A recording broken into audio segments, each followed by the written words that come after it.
In today's video, let's talk about what is systems thinking within the context of business and why does it matter. How many times do we see business decisions or actions producing results that were counterintuitive and unintended? For instance, picking a cheap shipping vendor to improve the bottom line ends up affecting sales in the long run and thereby hurts the bottom line. Continuing to increase marketing efforts to improve sales ends up reducing sales after a point.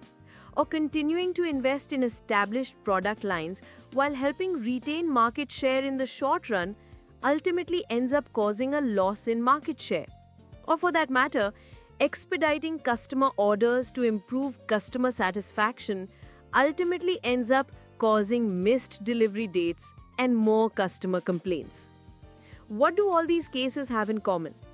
The business thinking across these scenarios is linear, based on the assumption that we are operating in a deterministic world where a specific intervention or strategy would produce a desired effect.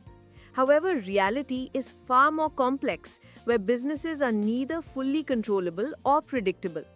The complexity stems from the very nature of the business and the environment it operates in, which contains a large number of diverse interacting parts impacting each other.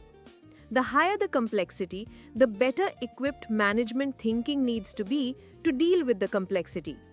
And this is exactly what systems thinking allows us to do by providing a holistic approach to understand business complexity as an outcome of the interconnected relationships and dynamic interactions between constituent parts of a business. To put it simply, systems thinking is the art and practice of seeing the whole. However, while systems thinking as a management discipline goes back about 70 years, despite a strong business literature, systems thinking concepts and principles have not really made their way into business discussions.